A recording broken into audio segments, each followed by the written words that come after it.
right, y'all. So let's talk about this. So, just like the thumbnail,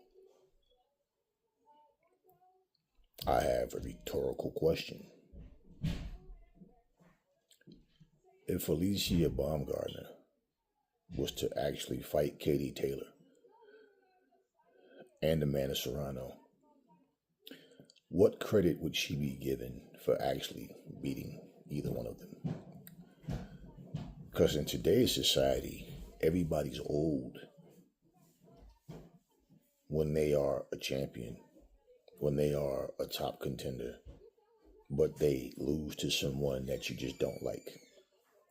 I mean, hell, according to people, Ray Leonard was old at 34 years old.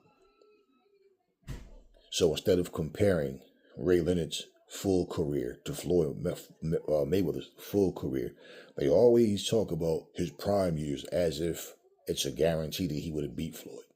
We don't know that. Same thing with Mike Tyson. His prime years. Same thing with Roy Jones. His prime years. Everybody, they talk about their prime years. Why? Because the whole career, at some point, it wasn't even comparable anymore. So they want to focus on the very best of that person. And it still doesn't guarantee anything. It's just your damn opinions. Now, I look at Amanda Serrano, who's 37. Katie Taylor, who's 40. Alycia Baumgardner, who's 32. First off, I don't think either one of those fights ever happened for Baumgardner. But let's just say if she did fight Katie Taylor.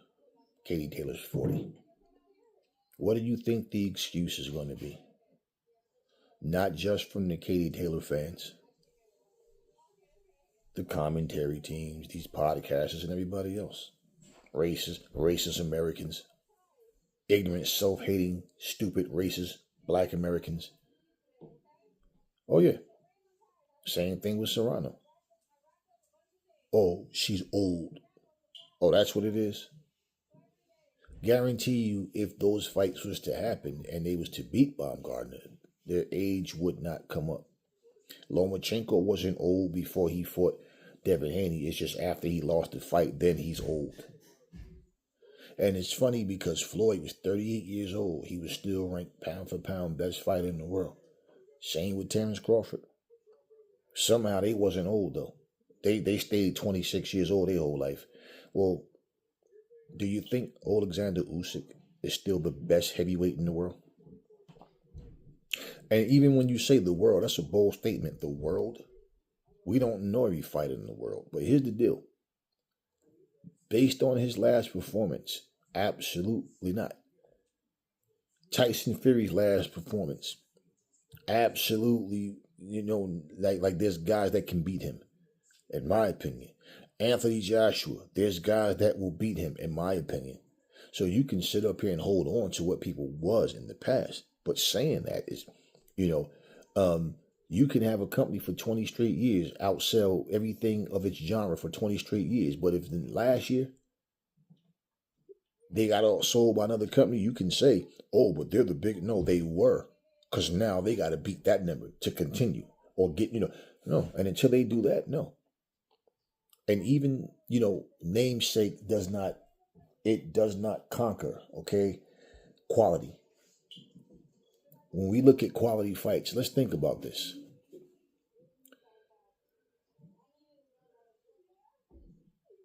Katie Taylor isn't fighting people way bigger, way taller, way stronger. A big threat. If I land on you, I can KO you. Serrano's not doing that either. Again, not to take credit from them, but their claim to fame is them fighting each other. Look at their resumes. Again, we saw Chantel Cameron defeat Katie Taylor. And yes, Katie got her payback. I like Katie as a fighter. But we're going to keep it real. Look at her resume of who's who. Where's the killers at on her resume? Let's look at Amanda Serrano's resume. Where are the killers at on her resume? Where are these killers at? This woman was way taller, way bigger, much stronger, and I still was able to outskill her. Where are these people at? But we got a bunch of underachieving women that was on the come up that didn't belong in the ring with her that she still fought anyway. Y'all praise her for that. Inoue, I respect his game in the ring. But Inoue, you strip down his opponents outside of Nito Donaire. Where are these killers at on his resume? I mean, you all said Stephen Fulton was overrated. He was trash. He was garbage. I didn't think Stephen Fulton was overrated. He was who he was. I just didn't think he was good enough to beat Inoue. And I wasn't shocked about anything. And if you remember me talking about that fight, I said I think Inoue, his biggest problem Fulton is going to have is, and you guys are, he's the bigger guy. No, it doesn't matter. And it's not so much the punching power. He's not going to be able to find Inoue. And I don't think he's going to be able to 2- and 3-piece Inoue. So for any one shot that he does land, if he starts trying to exchange, it's going to get to the point where Inoue's timing and speed is going to be too much. I just think Inoue is just a much more polished fighter. They got in there, and you saw what happened. So now if you call Fulton overrated and trash, well, how do you throw him on the list of great fighters that Inoue beat? And the funny thing about Inoue opponents, right, the fans, you guys don't even know these guys that Inoue are fighting. And Inoue will get dropped by these guys, and none of you will go, come on, man, he got dropped by nobody, like y'all would if it happened to a Devin or a Tank Davis. But then y'all would sit here and say these things about him being such a great fighter, but y'all will end up saying and typing in the comment sections, what a great opponent, two great warriors. But yet, y'all don't know these people. And outside of an Inoue fight, nobody's covering these guys. Nobody ever brings their name up. They don't even talk about these guys. These are not world-class fighters. Facts, they're not.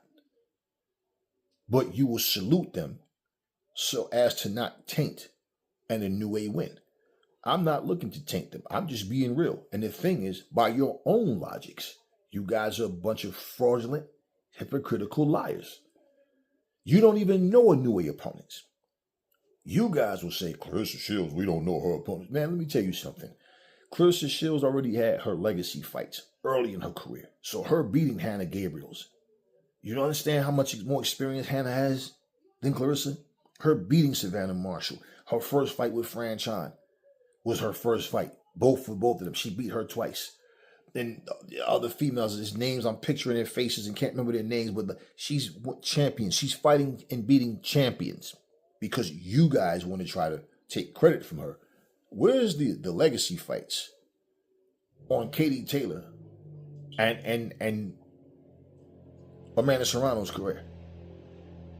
Where are the legacy fights? Where's the legacy fights? Let me put it to you like this. As I said, you take Baumgardner. Outside of Michaela Mayer, I forget the chick name that beat Baumgardner. Baumgardner got her payback, and that's when she popped dirty. But outside of Michaela Mayer has lost several fights. Oh, but she really won those, whatever. She's lost several fights already. But bottom line, outside of her, Terry Harper, Terry Harper's not special. And I'm not saying this to knock Alycia. I'm saying let's look at the resume of who's who. Nobody on Alycia Baumgardner's resume, in my opinion, is better than Hannah Gabriel's. Nobody on her resume is better than what Savannah Marshall was. Nobody on her resume, including herself, is better than Franchon Cruz. When you are just that much better than everybody else, and that you put yourself in a position to go from 154 to 175, and like I said, this woman skipped 168, went straight down from 175 to 160. When you going back and forth up and she's doing this, and she don't need no franchise bullshit championship, and she's not doing it to duck anybody. She's doing it for the challenges. And this is what she has to do because she's too big to go down to those smaller weights. And that's just a fact. So when you look at them and you look at their best opponents, again, same thing.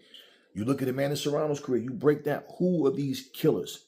Who are these pound for pound female greats? Who are they don't have the resume. They have accomplishments. And the fact that Chantel Cameron defeated Katie and everybody tries to act like that fight never happened. But Chantel, like I said before, did what Amanda couldn't do, and that's beat Katie. And she had 3 tries. Yet, when people talk about Clarissa, and even though with both of them, Katie Taylor and Amanda Serrano being on the tail end of their career, these same racist-ass, hate-filled people don't want to say Clarissa is the best female fighter out there, period, of any fucking generation. They still don't want to say it. They want to still be able to say Katie and Amanda. And here's a woman walking around with 3 losses. Here's another woman, and Katie, who, like I said, lost to Chantel Cameron. How the hell do you lose to Chantel Cameron and somebody want to try to put you over Clarissa? Chantel Cameron is not the favorite to beat Michaela Mayer. Think about this. Baumgardner could have already had a rematch with Michaela Mayer if she wanted it. She could have called out Lauren Price when Lauren Price was at 140. Now, think about this. This woman walks around 150-something pounds, Baumgardner. She could have called her out. See, my thing is, all of these names that people say,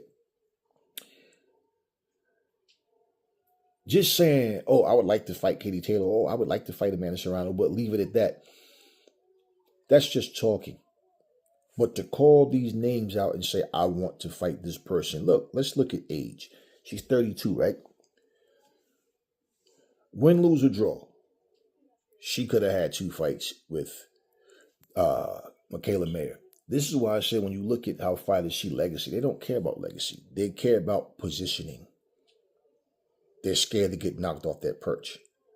That's why I said you could talk about, oh, the best women at the better women at the smaller weights.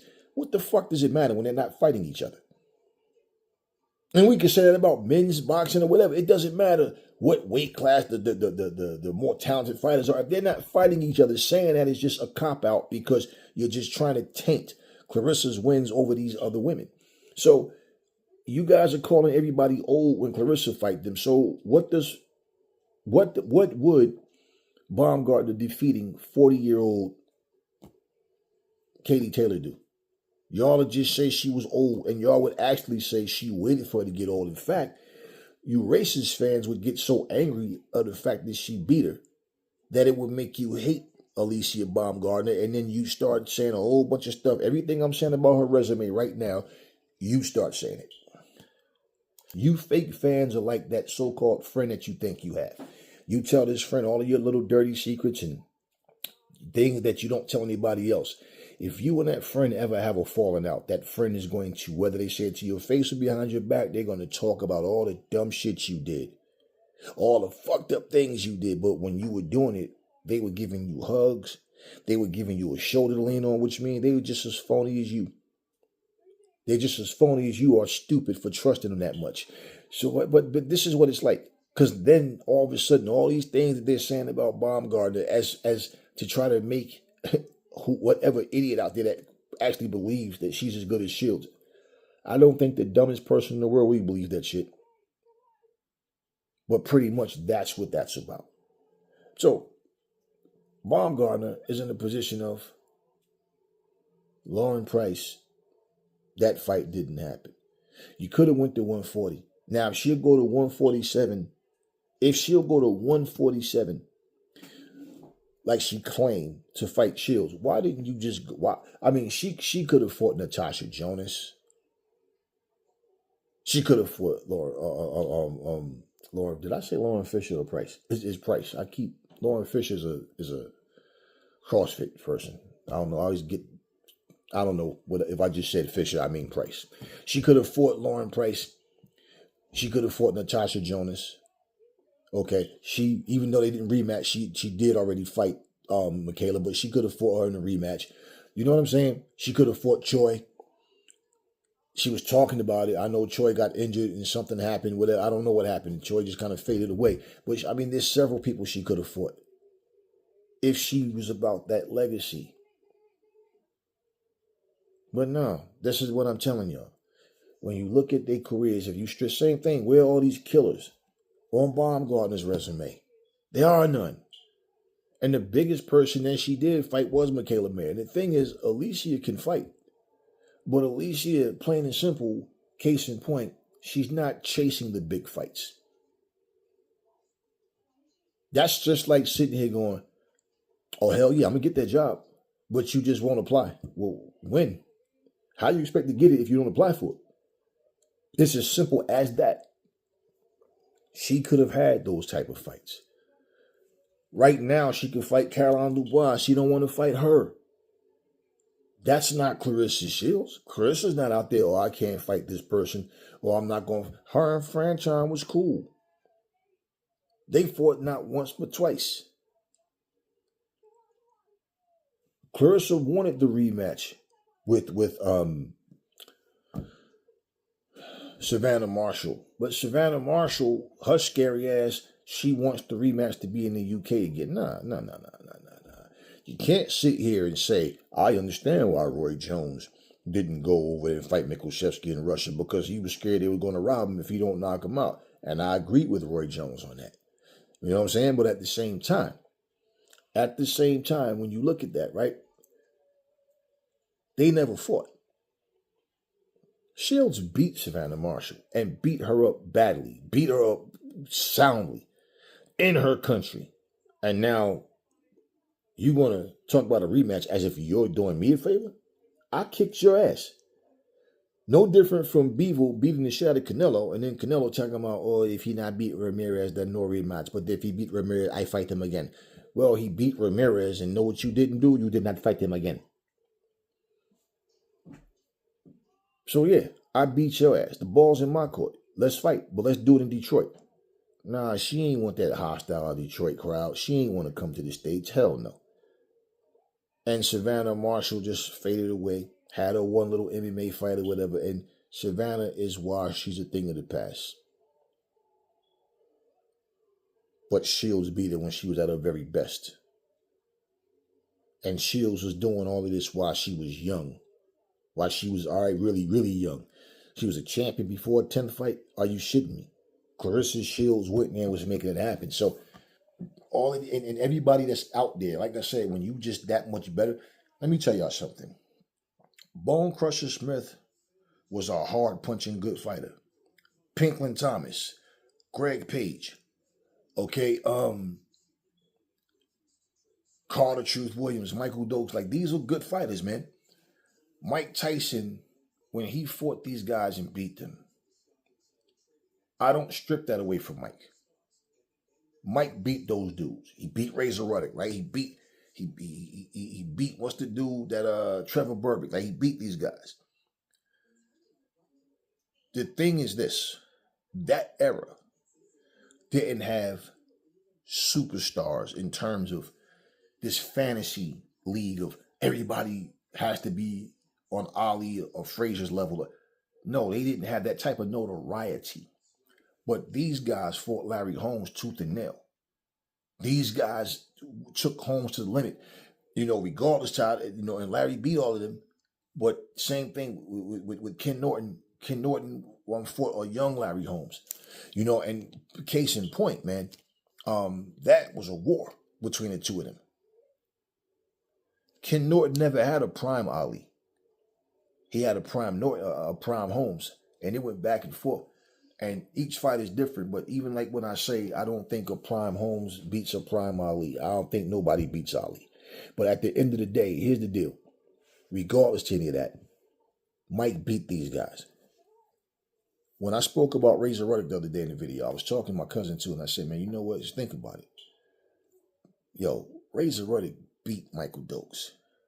He beat Greg Page. He beat Mike Weaver. He beat Bone Crusher. That motherfucker got some good wins, solid wins on his damn resume.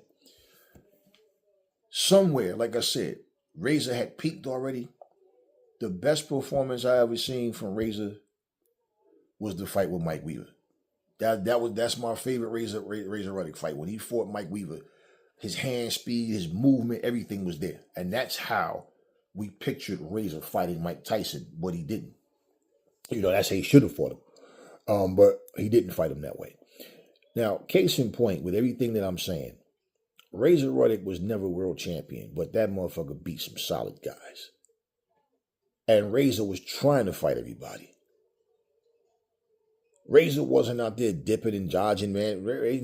Now, once he fell off badly. In fact, if you remember, Razor Ruddock came back. He fought Harold Sconia. He was 40 years old. This was supposed to be the reemergence of Razor Ruddock. Harold Sconia was the same guy that knocked out Deontay Wilder. Now, you can find that Harold Sconia Razor Ruddock fight, but you can't find that Harold Sconia Deontay Wilder fight. He literally knocked Wilder out, and the ref cheated for Wilder in that fight on my dead mama. Okay, on my dead mother, he gave Wilder a second chance in the same fucking fight. Harold Sconia. And Harold Sconia lost a split decision to Razor Ruddock. A washed up 40-year-old Razor Ruddock. And I'm telling you, like all of these things that I'm looking at, again, if you look at Wilder's resume, this is what I'm saying to you. When you are fighting champions and you're defeating champions, it's not your fault that these champions don't have notoriety. It is what it is. But the fact is, if you're fighting and beating the best fighters in your division, that's all you can do. So I'm not knocking Amanda Serrano. I'm not knocking Katie Taylor. I'm not knocking Alycia Baumgardner. Okay, what I'm saying is, stop trying to make it seem like their accomplishments was against some killers, some women that was just on a whole other level, because they weren't. Mike Tyson didn't really get notoriety so much because of who he beat. It's how he beat them. It's how he beat them. That's what made it exciting about Mike. But Mike Tyson is the same guy who was taken 12 rounds by James Quick Tillis, and a lot of people thought Tillis won that fight. You understand what I'm saying? This is the same dude that went the distance with Bone Crusher Smith. You got to look at the people that he went the distance with, and these are the same people talking about Mike would have knocked out Ali. So Ali is not as good or as tough as Bone Crusher. He's not as good or as tough as Quick Tillis. And I'm like, yeah, he's not as good as Buster Douglas and Evander Holyfield. Nah, Ali somehow when it comes to Mike Tyson, he wouldn't have beat Mike Tyson. It's weird how people see things. The favoritism. This is my thing. Look at everything through an honest scope, through an honest lens, not what you want to happen. If Alycia Baumgardner, which she's not going to get those fights, but if those fights are not going to happen, if those fights were to happen, she only beat them because of their age, is what you hear. And she beat both of them. Now she's hated by the people of Ireland, and then the Puerto Ricans hate her now. And then you're going to hear how she ain't fight nobody. She was a clout chasing shield. All the hypocrisy would come out. So what does she have, and who does she have? That's why when I hear Baumgardner say, Clarissa needs me, well, who the fuck do you need? Because if you look at her opponents, this is my point. These are not the best fighters out there. You won't fight Caroline Dubois. And you're both with MVP, so it should be easy. Sky Nicholson is fighting at 126 pounds. If Sky Nicholson decides to come to 130 and she fights Alycia Baumgardner, right? If that fight happens, because she's also with MVP now.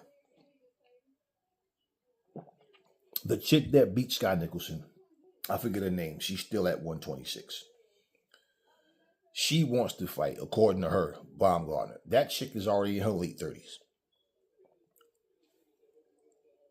I honestly look at Baumgardner right now, and I say the best fight that I see for her right now is either if she go 5 pounds up and fight against Dubois, or if MVP talks to Scott Nicholson and see if she wants to go up to 130.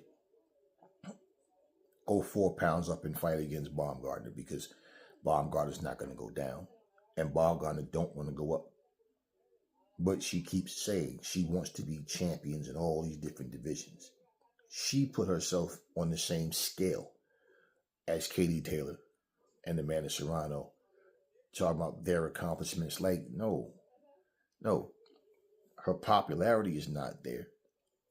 In terms of resume, none of the three have a stellar resume. But if you look at what I'm saying, for her to do that without having a Caroline Dubois on your resume, when the only reason y'all not fighting is because you don't want to fight her, not having a Lauren Price, not having a Natasha Jones, like these are all fights that she could have already had. And if Alycia Baumgardner said, I'm here at 130, I don't plan on going up anytime soon, if at all, it would have been the best thing for her, because then she'd have been being honest. And then two, she wouldn't have had a reason to say anything about Clarissa Shields, because as many people that gaslight her and sit there and suck everything out of her ass that she lets out to them, what they fail to understand, what she fails to understand, is her lack of competition is going to hurt her. Tank Davis is satisfied with just making a lot of money, more so than belts. He don't even care about that. I don't care about all-time greats and Hall of Fame and all that, but right now, if Tank Davis retires right now, he has not had a Hall of Fame. He has not had a Hall of Fame career, and he has not had. Put it like this: you can make it into the Hall of Fame. Hall of Fame is not. It's the name doesn't nearly is not as important or as potent as people try to make it sound. But all-time great shit, no. He hasn't done enough against quality opponents. Now, he's beaten champions, yes. He's a 3-time champion, right? 3 or 4-time champion, whatever. So he's accomplished what he's accomplished. But I'm saying, when you look at the list of who's who on his resume, no. The difference with him is there's fighters that he could fight that he don't want to fight. But just the fact that he, like I said, this generation is not about legacy. They're about position. And that's where, if you look at his position, he's comfortable with that. That Lamont Roach fight wasn't supposed to go the way it went. And it did. And it shook him. But he has better names to his resume than Alycia Baumgardner has to hers. You understand what I'm saying? Alycia is not, as accomplished. Like, yeah, as far as winning titles, she won some titles. And yeah, she's done what she's done. But she still has a lot of work to do. She has, how do you put her in the same category? If you talk about accomplishments, and like, really, bottom line, you can't even put her, if you're talking about women's boxing, and you say, which I don't care about any of that, but you start talking about top 5, top 10, where do you put Alycia Baumgardner on that list? That's subjective. That's everybody gonna have different people. Where do you put her and Christy Martin? Where do you put any of them on that list? Layla Ali, Ann Wolfe. Because one of the things about the 70s and 80s, you had fighters that never won a championship, but they were great fighters. Razor Ruddock was a guy, like I said, who got some solid wins on his resume, but he just when it came to stepping up to getting the title and to going to that next level, Razor Ruddock at one point saying, like, where Lennox Lewis and Holyfield ended up in Riddick Bowe, Razor Ruddock at some point seemed like he would be a guy that would be there with them. We know by the time he fought Lewis, like I said, he was cooked. And, bottom line, like I said, his punch resistance was gone. But he was one of those guys you thought would be there.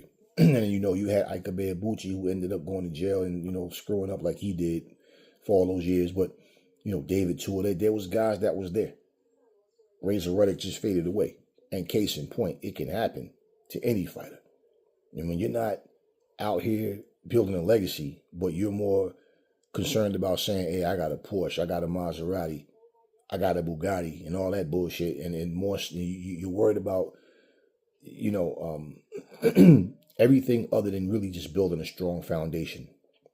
If I can look back, if you just got one, just like we say this about artists, right? If you got one hit song, just one, they can call you a one hit wonder, right? But when they book shows, if that song was really hot and there's a demand for people wanting to see you, you can go out and do that one song.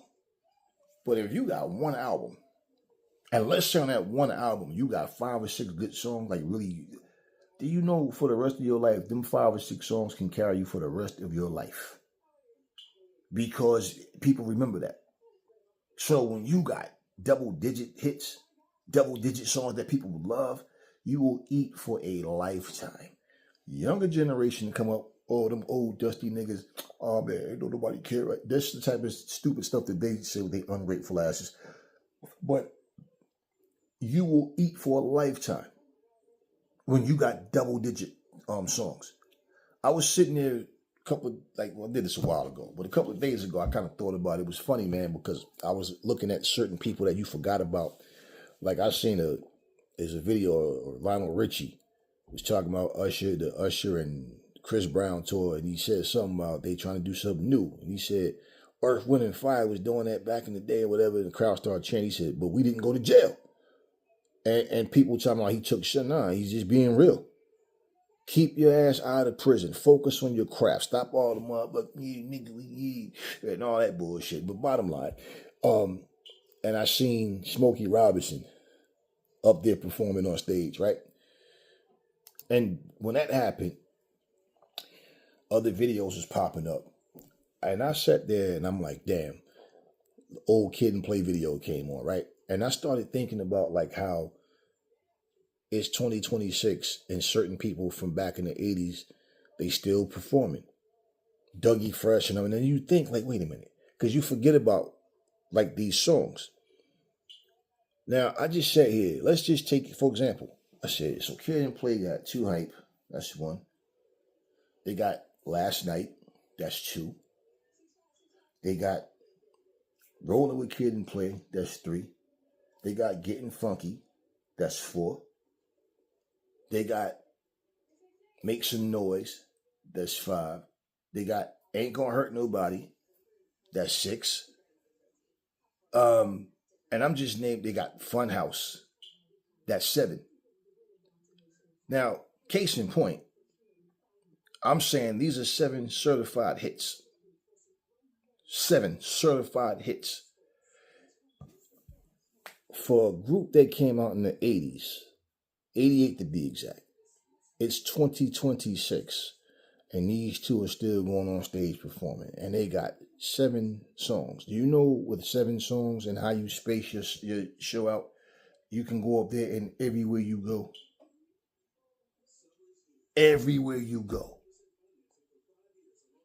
there's a demand for you. Boxing doesn't reward you that way. Your fights are just your fights. When you physically don't have it no more, you don't have it. So my point is they don't have to make a new record. They can still live off of what they've done. Boxing is not the same thing. And you don't get income off of your old fights of what you did. You get paid, that's that. You need to make as much money as you can. Yes, this is your job. That's how you get paid. I'm all for that. But you also are minimizing what you could be making when you won't fight the best fighters. They get complacent and they're more concerned about their positioning than anything else. You think right now, if Baumgardner retired, you don't think people will be going, why didn't she fight Caroline? Why didn't she fight Natasha Jonas? She kept saying she wanted to go. Why didn't she fight Lauren Price? Right? Why didn't she fight these people? Why didn't she fight Michaela May in the rematch? See, this is what fighters of old did. And I'm not talking about to duck anybody. And I'm not talking about because there was, some motive, some agenda, or maybe this person is no good no more, and I want to fight him again. I ain't talking about that. And yes, that did happen back in the day, just like it happens now. Yes, that did happen. But for the most part, great fighters always wanted to fight greatness. And yes, they went where the money was. And that's another thing. Because I'm pretty sure these last 3-4 fights that she's had ain't been like the biggest money. Katie Taylor and Amanda Serrano said they fought each other 3 times. For the simple fact, now, for one, Katie had nothing to prove. She won the fight. Amanda wanted her revenge. Plus, she said there was no bigger fight that for either one of them. The most money that either one of them was going to make was against each other. Third fight, same thing. Why the third fight? Well, of course, she wanted to make it at least 2-1, right? But at the same time, I'm talking about Serrano, wanted to at least get 1 win after losing 2 straight. But at the same time, she said, and Katie said, the most money they were going to make was going to be against each other. So therefore, we're going to fight each other again, right? Okay. So if the two of them, who are far more popular than Alycia Baumgardner, came to that decision because it was a business decision that led to the business in the ring. If they came to that conclusion because of the who's who of the list of women out there, well then, what big money fight is out there right now that would be bigger for Baumgardner than Caroline Dubois? Because, let's just face it, she's not going to fight Katie Taylor. And she's not going to fight Amanda Serrano. So what bigger fight is out there?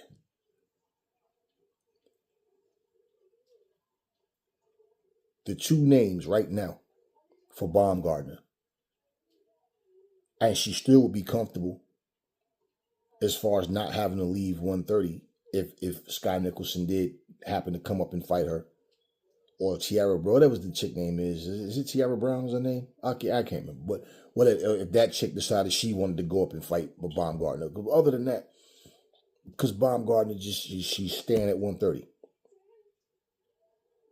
But what bigger fights right now for her than those 2 fights? There are none. And the thing is, when you sit back and say the best women at the smaller weights, and her not having fights with Serrano or Katie Taylor, just like I said, just being in a smaller weight class don't mean a damn thing. I mean, hell, man, I like Ramla Ali as a fighter. The last time I seen Ramla Ali, she avenged the loss that she had, and I just don't even see Ramla anymore. You forget that these fighters are even around, and then one day their name might pop up, and and then you might, let me see if they got any fights, any more recent fights or something. Listen, it is what it is, but you got to put some respect on your own name before somebody else will. And what I'm saying when it comes to Baumgardner, like people talking about, Teddy Atlas talking about Clarissa has no more opponents, man, bullshit. And that's why I say you can say that about any of them. So who's the opponents for you when you won't fight them? You can just say names. That's about it. And that's all you're doing is just saying names. But as far as the fights being a reality, that's what's important. So, case in point, man, you don't hear Baumgardner talking about fighting anybody of any significance. I won't be shocked if her very next fight is against somebody of no significance. I won't be shocked if she never ever fights Dubois. And bottom line, you got to look at her positioning and how she's moving, how MVP is moving her. All she's doing is talking about Clarissa. They're not in the same weight class, but you buffoons will sit there and eat that up and then make conversation about it. She basically wouldn't get any credit if she did beat them. Now, personally, I think she should be able to beat Serrano. Serrano's just flat-footed. She comes in a straight line. She barely moves her head off the center line. She reaches and lunges to throw punches. If you got footwork and you just got a jab, that causes Serrano to reach. Okay, and she goes for the knockout, and she basically is a pace fighter. She can't handle speed and movement. Her movement basically comes off of her trying to get some rhythm to throw you off for a second, and then she goes right back to her flat-footed stance with her hands here, and she's there to be hit. Okay, and I always thought that Alycia should be able to beat her. The biggest thing that I said what could happen between those two is if Baumgardner would have stamina issues, because she had showed that in the past. And type of thing where Serrano would just take her into deep waters. That was also possible. But I believe now her conditioning looks better, and I believe that she beats Amanda Serrano. If Katie Taylor is the same Katie Taylor that just fought Serrano last time, I think Katie beats Baumgardner. Because Baumgardner is a boxer. She's not a boxer puncher. She's a boxer that can punch. But if you look at her style, she's a boxer. She's safety first. She don't put combinations together. Once or twice in a fight, you might see a 2-3 piece. But other than that, everything is just jab, jab, jab, straight. Jab, straight. Feint, feint, lead hook. But one punch at a time mostly with her. She's not very active. She doesn't have a high punch output. And not that she has to, but what I'm saying is if you look at her safety first style and her throwing limited punches, Katie Taylor would be a nightmare for her. Katie's in and out of her footwork. Best thing that could happen for Baumgardner is if she can time Katie and catch her coming in and hurt her. But other than that, and to be honest with you, man, when you go up in weight like that too, when you're fighting someone, because mind you, Katie's the bigger, she's fighting at a heavier weight class. So her punches wouldn't even feel any different from what Katie's used to. Like, let's stop acting like Alycia is some devastating puncher. She got some, got a little pop on her punch, but she's not some, really devastating puncher. Okay, she's strong. She has pop on her punch, don't get me wrong. But she's not out here like, they're making like she's on some Mike Tyson, Ike Bucci type, just Joe Frazier, just jump on you and get you out of that. That's not what she does. She's a boxer. And I think Katie's movement, her hand and foot speed, her changing angles and direction, I just think that would be a problem for Baumgardner. And, with Baumgardner, a lot of times she reminds me of Shane Mosley. Like, Shane Mosley had all that hand speed, but he just didn't know how to put combinations together, man. All that shoe shine shit, just throwing fast punches, but no real rhyme or reason, just trying to hit something. That's a lot of what she reminds me of. When she throw, if you watch her, she'll come in, before she throws a 3-piece, she always does a little feint, right? And then she'll feint, pow, pow, pow. She throws the same combination every time she throws a 3-piece, but when she does it, if you notice, it'll get blocked, and the opponent starts to jumping on it. She just kind of backs up and turn her head. Like, she gets careless on defense a lot. I just always thought Katie's style would bother her. I think a flat-footed Katie Taylor is a different story. Flat-footed Katie Taylor, Baumgardner, she beats a flat-footed Katie Taylor. A Katie Taylor, complete, I can still move, and I don't see Baumgardner beating that. And as far as I'm concerned, Lauren Price is better. She's a bigger, stronger version of Katie Taylor. They remind me so much of each other the way they fight. Lauren is tough. She takes a punch better than Katie Taylor does. And I'm telling you, man, people saw Katie, they saw Lauren Price, and they know, man, this chick is a problem. They stayed away from her, man. They stayed away from her. I'm telling you, Lauren Price is different. So, case in point, the same way that Charlos was chasing Canelo and waiting, trying to get that lottery fight, well, Jermell finally got it. But when he got it, it worked against him because he was scared of the weight difference and he was scared of Canelo's power. Jamal can't seem to get a fight with Canelo at all. And he went up to 168 and everything, but their careers is... See, Benavidez has wasted so much time trying to get a fight with Canelo, and the thing with him was he was mandatory for like 3 straight years. You know, we seen Dillian White mandatory 3 straight years. Like all of these things happen, and people trying to get fights however they can. When I look at Baumgardner, remember how like we look at Wilder and we say when he turned that $120 million down, he made a grave mistake because of his ego and his stupidity, along with Shelly Finkel. We turned it down. Pull it up on YouTube. We turned it down because we know that this fight is worth way more than 100, and this fight is easily 300 million, and they wouldn't tell us what they were paying AJ, and this is why they turned it down. Then they pull that fake 50 million with AJ. Listen, the crap that they did is why Wilder and him going through what he went through with the ex-wife or whatever, understand, is why he, at an advanced age and his already limited, deteriorated skill, is still trying to fight. This is why. I bet you he wish he had that 120 million now, right? But this is the thing. Then when he was supposed to, go in there and take care of Joseph Parker so he and AJ could fight for that 50 million, he lost to Joseph Parker. Then he lost to Zhang. So, look at his age now. And Alycia Baumgardner could very easily walk into that same type of situation where you're turning down fights with top-level people. Do you understand this, right? First off, she's not in demand to ask for no huge money, more than what she's getting. But let's just say, for example, if in her mind, Caroline Dubois, she can't pull that Terrence Crawford shit. Terrence Crawford was ready to retire, and he stated he only wanted 2 more fights, an Errol Spence rematch and Canelo. And pretty much he got the Canelo fight and not the Errol Spence fight because, Errol wasn't ready, and then there's that, and Crawford left. Now, what I'm saying is this was a man that was planning on retiring. She's not planning on retiring no time soon.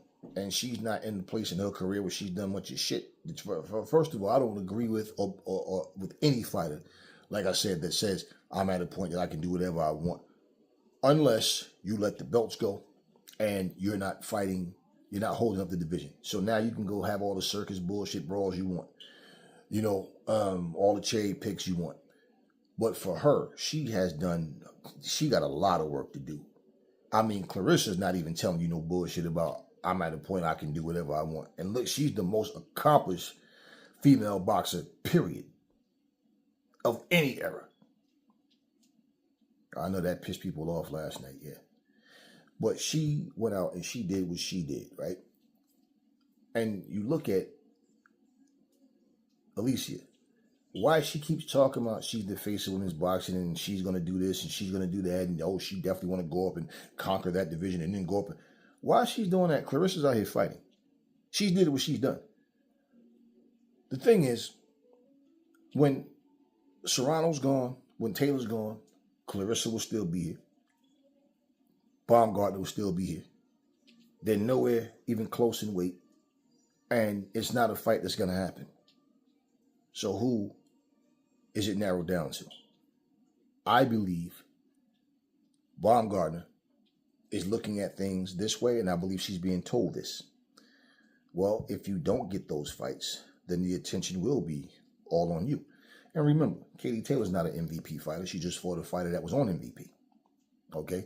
And Serrano. But after that, what legacy fights do you have? Who's out there that's going to make a great fight with you? And if you're not going to fight Dubois, that's what I'm saying. Right now, I'm telling you, the 2 best names for her right now is Dubois and Sky Nicholson. And if she don't see what she need to see, Tiara Brown, I think her name is. If I'm saying it wrong, then fuck it. But whatever. If she doesn't see, those are the 3 best fights right there for her. And if she don't see that, and if she thinks somehow she just going to keep fighting these, underachieving fighters, oh, he or she has a good quality, but they're not, she can pump me. No. So while you sitting up here trying to talk shit about Clarissa, she's out here making history. And you know what Clarissa did? I don't know why she did it, but the humility the good in her, she went back to the dressing room. She gave Kay Scott her 2 belts back. I don't know. I'm going to say this. You guys love making trophy belts to give to Canelo. You love making these little trophy belts for, then you know what y'all should do? Both of those sanctioning bodies should make a custom belt for Shields. The humility that this woman showed. She went back there. She didn't have to do that. Went and took pictures, brought the kid back there with her. She's back there taking pictures and saluted her, hugged her, took so many pictures with her. And then she ended up giving her, physically took the belts and handed the belts to her. As just a appreciation for the respect and for the opportunity for us to fight. She gave the belts back to her. Now, of course, she's still the champion, but you understand what I'm saying? She gave the belts back to her.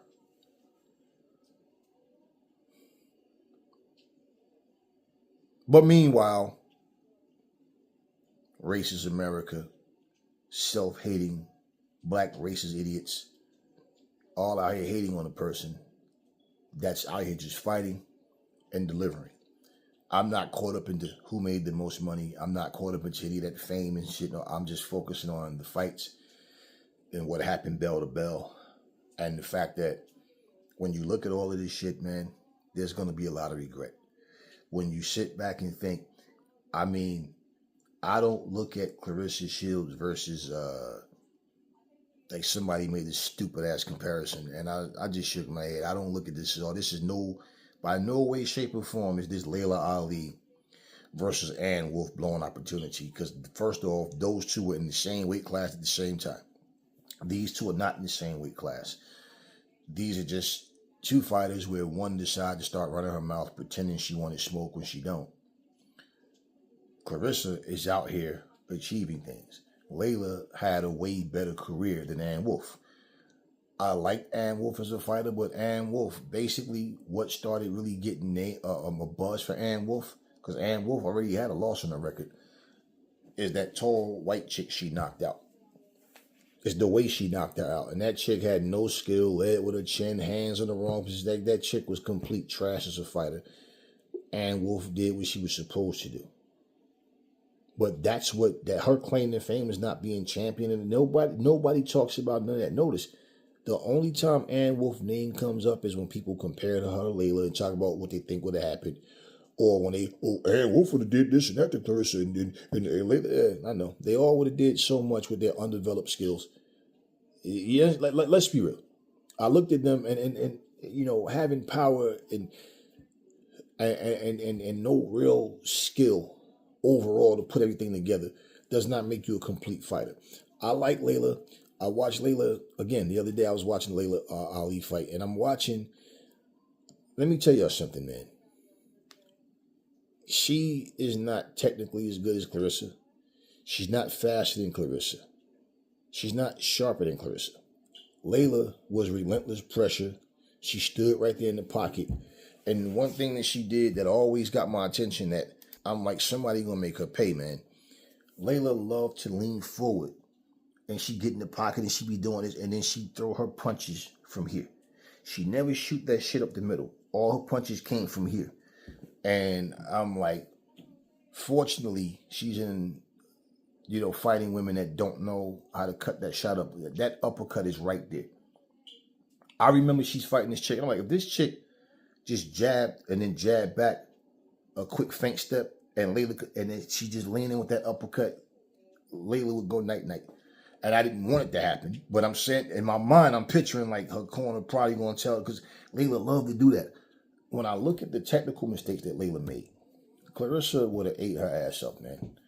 And I never like to make comparisons to people, especially not in the same era of time. And I don't like doing it with them too, for the simple fact, people compare the two of them. It's a hatred thing. I'm not coming from a space of hate. I'm telling you, Layla would have had to knock Claressa out to beat her. I don't see Layla doing it. And let's not be stupid. Layla didn't have that kind of power. Layla had volume punching. Layla wasn't no one-punch knockout artist. It was volume punching with Layla. Clarissa is well conditioned. And not only is she well conditioned, but she's sharp. She's punching hard. She's sitting down on them shots now, especially. And I'm looking at her, and it's not just because of last night. I've always looked at them, and I just said I can't pick a winner because I really did. Like I said, I know what people was looking for and why. Layla would have got broken down. I don't think she'd have kept coming.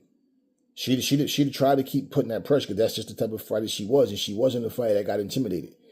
But I'm telling you, it would have been a thing, as far as I'm concerned, where she'd have been getting outboxed, and she would have needed a knockout to win. And I'm gonna tell you, she get hit with them clean fucking right hands. One of them, don't. Y'all can listen to all that shit that she said because she was bigger and taller than Clarissa. So was that fucking chick she fought. So was Kayla Scott. So was so many people. And I'm telling you, you look at the people that Layla went the distance with. You tell me any one of them, Joe Frazier's daughter, George Foreman's daughter, you tell me any one of them is nearly as good as Clarissa. Any one of them. And the fact that Clarissa went up and fought at heavyweight, whereas, Layla didn't. She stayed at 168. You understand what I'm saying? But you tell me where any one of them is as good. And, and I'm not here to knock Layla. I'm saying flat out, that whole greatest of all time stuff, I don't care what people call themselves. But again, when you look at their resumes, when you look at who's who, same thing, Joe Frazier's daughter, because it's Joe Frazier's daughter. Right? Good fight. But, Christy Martin, undersized woman with a big mouth, and Layla gave what she asked for. I wouldn't want to see Layla come out of retirement and fight anybody, but especially her and Shields. Two black women who are great at what they did. Layla had her career. She moved on. But I'm just telling y'all flat out, Shields would pick her apart, man. She would pick Layla apart, and Layla stands, she plants her feet, she squares up, and she starts. That's how she fought.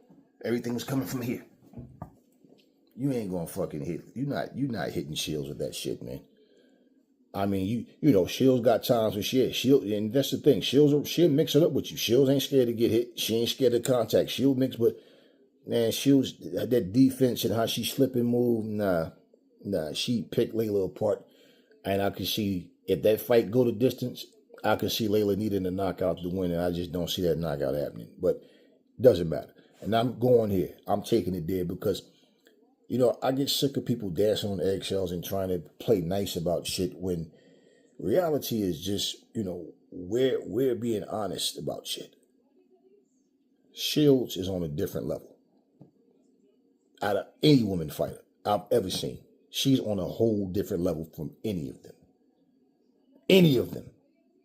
You guys will applaud fighters for having offense but no defense. Standing there getting hit with unnecessary shots. Both fighters are bloodied and bruised and swollen. Y'all, what a great fight. But the motherfuckers ain't got no defense. Somehow y'all think that that's good boxing. But, it is what it is. It is what it is. Not only is she the best female fighter, but she's the most accomplished. She's a black woman, and that pisses people off. Fuck y'all. Alycia Baumgardner, you're 32. Your clock is slowly ticking, but you better think about who you want to get in there and mix it up with. That's worth a damn. And that the fans want to see. Because I'm telling you now, I just posted a video about this up-and-coming chick, Angelina. And I'm telling you, all the people that were sitting there telling how much they don't like all this hatred towards Sky Nicholson, this is all Amanda Serrano fans. Trust me when I tell you. You keep moving the way you're moving. They're already looking, podcasters and all that, they're already looking to replace you. They're already replacing you with her. And she's not as known as you are. And you're not that well known. Let's be real. Sky Nicholson, anybody with the right complexion, they're already going to look at as your replacement. And especially, all somebody got to be is a little bit younger than you. That means they got more juice long term. That's what they're looking at. And as long as you stay at 130 pounds, There's no names there. Let's just be real. There are no names at 130 pounds. So the same crap that people try to throw at Shields, the difference with your case is 140, 147. That's where the names are that you could fight. You don't have a problem weight-wise to make those weights. Shields should not have to drain herself and come down to no damn 147. Like I said, she looked excellent at 160. She looked so complete. I wouldn't drop down to 154. I would stay right at 160. And if anybody want that smoke, come to 160. Otherwise, you just fight who's available to you. Do your thing. Don't kill yourself. Please nobody. And there's no need for you to drain yourself just to have a fight and lose the fight, maybe because you just were too weak. 160, I don't think she should go around. 154 is the lowest the lowest that I think she should go. I don't know that it's necessary for her to go to 154. That's the point that I'm saying. And for who? And for how long? That's my point. Lauren Price already said 160. That the fight could happen. Yeah, definitely, if she want to do it at 160, and Clarissa agreed. And after last night, you see how she looked. So I was already looking forward to the fight, but definitely I'm looking forward to her versus Lauren Price. We'll see what happens. But hey, and listen, this isn't no hatred towards Baumgardner or anybody, or Amanda Serrano, or Katie Taylor. If you too immature to understand grown-up talk, then, go screw yourself, because I'm not going to sit up here and baby sugarcoat what I'm saying. I'm just being straight up. If you don't have your own lane, okay, where you can sit up and where you can be proud of what you accomplish, but you're in position to where your name is being brought up with all these other top level fighters because you got in the ring with them, not just because you coexisted with them at the same time but never fought them. That doesn't do anything for you in the long run. You're going to mess around and find yourself in a position where you've lost your position. Because, yeah, not light enough. Just being real with you. You see how this game goes. You see how people move.